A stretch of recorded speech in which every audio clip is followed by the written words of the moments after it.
Լեագրով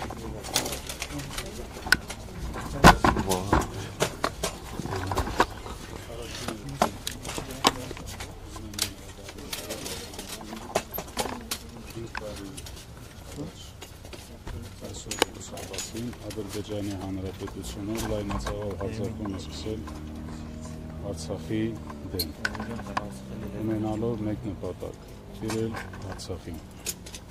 Եվ այսօր մենք մեր հարգանքի տուրքն ենք մատուցել 44-օրյա պատերազմի ընթացքում զոհված մեր բոլոր հայրենակիցներին, որոնք ընդունել են այդ հարվածը և իրենցից կախվածը արել են, որպեսզի կարողանան կանգնեցնել Ադրբեջանի և ոչ միայն Ադրբեջանի, այլ ներգրավված բոլոր ուժերի այդ հարձակումը Արցախի նկատմամբ։ Ինչ վերաբերում է կարող էինք կանգնեցնել կամ խուսափել այդ պատերազմից, մենք տարիներ շարունակ տեղյակ եք, որ ձևավորված եղել Մինսկի խումբ, որը զբաղվում էր այդ հակամարտության կարգավորմամբ և տարիներ շարունակ լսում ենք վստահություններ, որ Արցախի հարցը չունի ռազմական լուծման տարբերակ։ Ցավոք սրտի աշխարհում ընդհանրապես փոխվել է իրավիճակը, իրադրությունը, տեսակետները և այսօր տեսնում ենք և ականատես ենք լինում, որ աշխարհում շատ ու շատ հարցեր լուծում են ուժի տարբերակով։ Իսկ ինչ վերաբերում է կարող ենք խուսափել թե չէ, ինձ թվում է ես այդ հարցին իսկական չեմ կարող պատասխանել։ Պարոն Շահրամանյան, հիմա ասում են Հայաստանի ու Ադրբեջանի միջև այլևս խաղաղություն է։ Դուք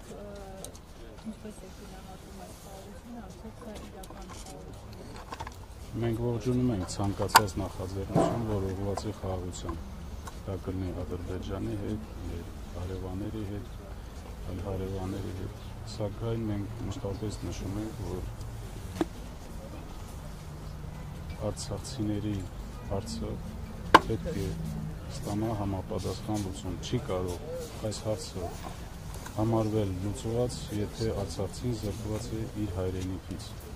իր գերեզմաներից, իր սրբություններից, ես բազմիցս դա նշել եմ։ Եվ այսօր աչք փակելով այդ հարցի վրա, ես կասեի, որ մեծ խնդիր են ստեղծում հնարավոր է հետագայի համար թե Ադրբեջանում, թե Հայաստանում։ Այս հարցը պետք է ստանա համապատասխան լուծում, արժանապատիվ և անվտանգ վերադարձի տեսքով։ Շատ են ձեզ մեղադրում ձեր արցախցիներին, որ դեմնայիք կռվեիք, չվայիք, չտայիք։ Այս խոսույթին ո՞նց եք վերաբերում։ Խոսույթին ես նույնիսկ չեմ վերաբերվում, քանի որ նման արտահայտություն անող մարդիկ չեն կարող ոչ ազնվորություններ համարեն։ 2020 թվականի պատերազմից հետո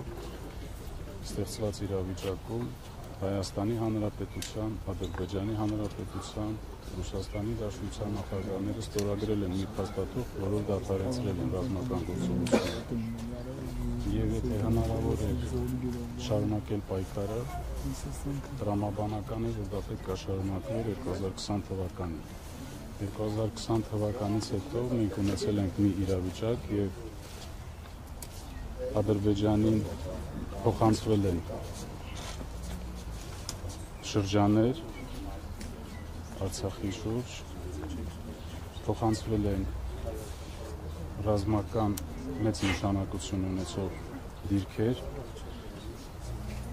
Ստեփանակերտի վերևում Շուշիում տեղակայված էր Ադրբեջանի զորքերը և այս իրավիճակում խոսել, որ մնայիք պայքարեիք, սա ես լուրջ չեմ կարող համարել։ Իսկ 5 միլիարդի զենքը, որ թողնվել է Ալիևի։ Զենքի վերաբերյալ ես առիթ եմ ունել արձագանքել, այս բան նպատակառնակ չեմ կարող։ Ժամանակը կգա, կխոսենք դրա մասին, տեղյակ եք, որ հարուցված է համապատասխան քրեական գործ, եւ այդ շրջանակներում ես նաեւ հրավիրվել եմ որպես վկա հարցաքննելու եւ բոլոր պատասխաններս ես այնտեղ հնչեցրել եմ։ Նախագահ դուք 44 տարի պատերազմին չեք նպատակել, բայց այդ ամենայն ուժային կառույցի ղեկավար եք եղել։ Այդ տարիներին